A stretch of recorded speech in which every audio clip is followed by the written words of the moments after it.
پڑھیے الصلاۃ والسلام علیک یا رسول اللہ وعلی آلک واصحابک یا حبیب اللہ، الصلاۃ والسلام علیک یا نبی اللہ وعلی آلک واصحابک یا نور اللہ۔ درود پاک پڑھنے کے بے شمار فضائل و برکات ہیں۔ من صلی علی او سأل لی الوسیلۃ حقت علیہ شفاعتی یوم القیامہ۔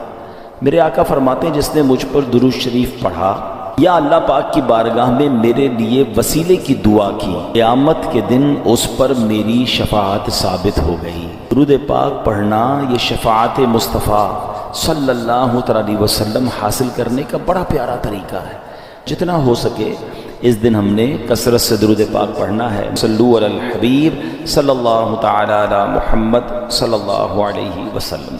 اس مہینے کی شان کیسی ہے اس کے بارے میں نبی پاک علیہ الصلوۃ والسلام جب رجب آتا تھا نا تو میرے آقا یہ دعا فرمایا کرتے، اللہم بارک لنا فی رجب و شعبان و بلغنا رمضان۔ اے رب کریم میں رجب اور شعبان میں برکت عطا فرما۔ رجب کے ورڈز کتنے ہیں؟ 3، را، جیم اور با۔ علماء کہتے ہیں اس کی انٹرپریٹیشن بڑی خوبصورت علماء نے بیان کی۔ را سے مراد رحمت الہی، جیم سے مراد بندے کے جرم، با سے مراد بر یعنی بھلائی۔ گویا اللہ کی رحمت یہ اعلان کر رہی ہے کہ میری رحمت اور میری بھلائی کے درمیان میرے بندوں کے جرموں کو کر دو تاکہ میری رحمت اس کی بخشش فرما۔ This is the time to repentance۔ رجب توبہ کا مہینہ۔ سبحان اللہ، رجب کے بارے میں آتا ہے کہ رجب اللہ کا مہینہ ہے، احادیث میں ملتا ہے رجب اللہ کا مہینہ ہے۔ آقا فرماتے الشعبان شہری، شعبان میرا مہینہ ہے اور رمضان میری امت کا مہینہ ہے۔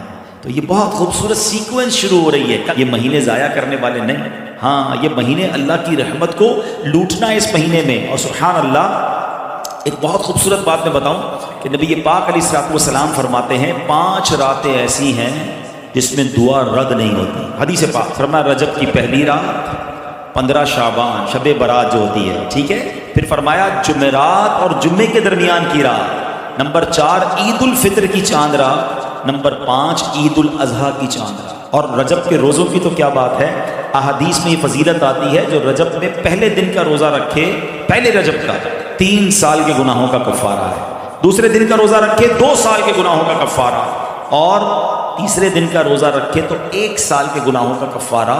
پھر پورا رجب جو ہے وہ ہر روزہ جو ہے وہ 1 مہینے کے گناہوں کا کفارہ ہے۔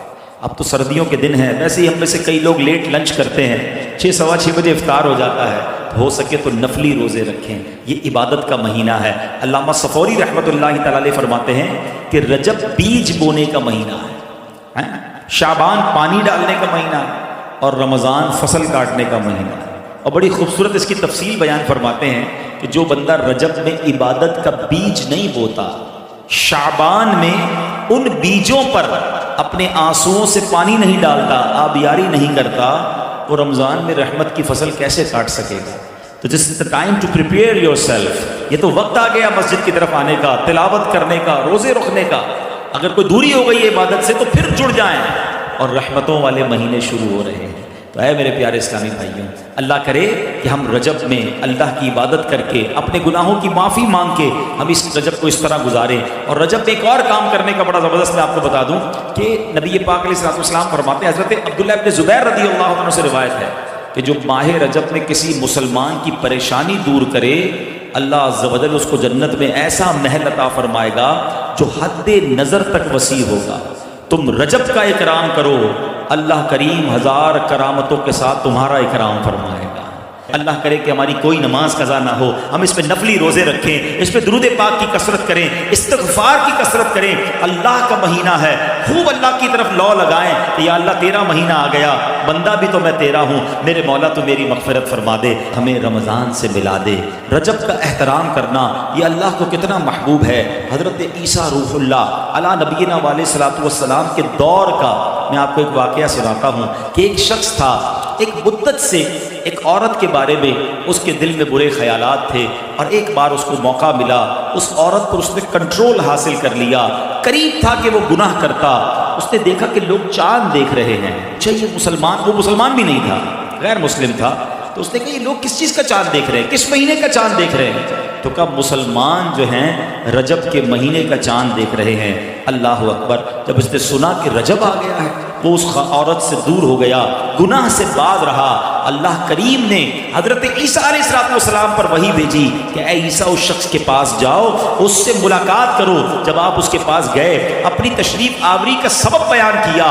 اللہ اکبر! جب اس نے سنا تو اس کا دل نور اسلام سے جگمگا اٹھا، کلمہ پڑھ کر مسلمان ہو گیا۔ پتہ یہ چلا کہ پہلے زمانے میں صرف مسلمان نہیں، غیر مسلم بھی اس مہینے کا ادب کیا کرتے تھے۔ نبی پاک کی سخاوت کے انداز دیکھیں۔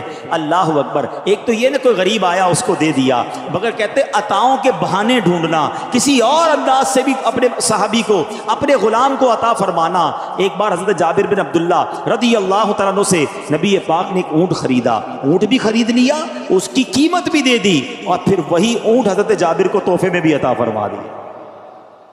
اچھا، اسی طرح امیر المومنین حضرت عمر فاروق رضی اللہ تعالیٰ سے ایک اونٹ کا بچہ خریدا اور اس کی رقم دی، اور وہ اونٹ کا بچہ انہی کے صاحبزادے حضرت عبداللہ ابن عمر رضی اللہ تعالیٰ عنہ کو عطا فرما دیا۔ کتنی خوشی ہوتی ہوگی ہیں کہ رقم بھی مل گئی اور وہ چیز بھی واپس مل گئی۔ سبحان اللہ! کس قدر سخاوت فرماتے نبی پاک۔ بعض اوقات اپنی ضرورت کے لیے کسی چیز کو خریدتے تھے، پھر وہی چیز کسی کو تحفے میں عطا فرما دیتے۔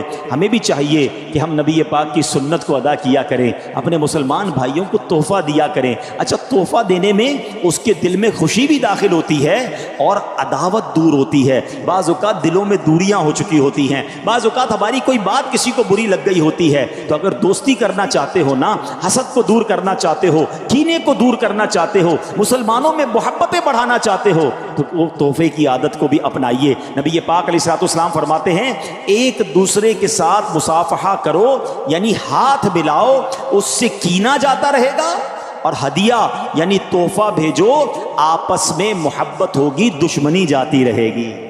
آج کے معاشرے میں کتنی محبت کی ضرورت ہے، اتنا فرسٹریشن بڑھ گیا ہے، آج آپس میں نفرتیں بڑھتی جا رہی ہیں۔ تو اے میرے پیارے اسلامی بھائیوں، سلام کو عام کریں۔ سلام میں بھی ہم نے کیٹیگرائز کر دیا ہے، جس کو جانتے ہیں اس کو سلام کرتے ہیں، رشتہ داروں کو سلام کریں گے، کاروباری لوگوں کو سلام کریں گے، جس مسلمان کو جانتے نہیں اسے سلام بھی لوگ نہیں کر رہے ہوتے۔ سلام بھی کریں، ہاتھ بھی ملائیں، اس سے انشاءاللہ محبت بڑھے گی۔ سلام کو عام کریں، آپ کے دل سے تکبر دور ہوگا، عاجزی اختیار ہوگی، اور تحفہ دیں تو انشاءاللہ محبت میں اضافہ ہوگا۔ نبی پاک کی سخاوت کا ذکر ہو رہا ہے، سنیے ایک بار کیا ہوا، پیارے آقا علیہ السلام نے عرب کے یعنی دیہات کے رہنے والے کچھ افراد نبی پاک کے پاس آئے۔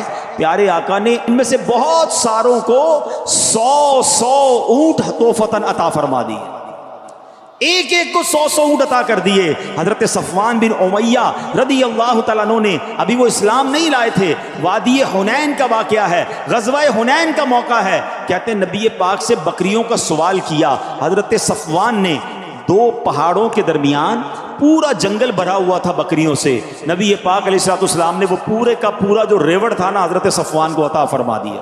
اب یہ مسلمان نہیں ہوئے تھے، اب یہ اپنی قوم کے پاس جا کر پتہ ہے کیا کہتے ہیں، اے میری قوم تم اسلام لے آؤ، اللہ پاک کی قسم محمد صلی اللہ تعالیٰ علیہ وسلم ایسی سخاوت فرماتے ہیں کہ محتاجی کا خوف ہی نہیں رہتا ہے، وہ اتنی عطا فرماتے ہیں کہ جھولیاں بھر دیتے ہیں۔ اللہ اکبر، سبحان اللہ۔ پہلے کے لوگ ایک بڑی پیاری بات کرتے تھے، حاتم طائی بہت بڑا سخی گزرا، فرمایا اس نے گھر میں 8 دروازے رکھے تھے ہیں، اس کے گھر کے ہر دروازے پر لوگ آتے تھے، وہ ان کو عطا کرتا تھا، مال دیتا تھا، کھانا دیتا تھا۔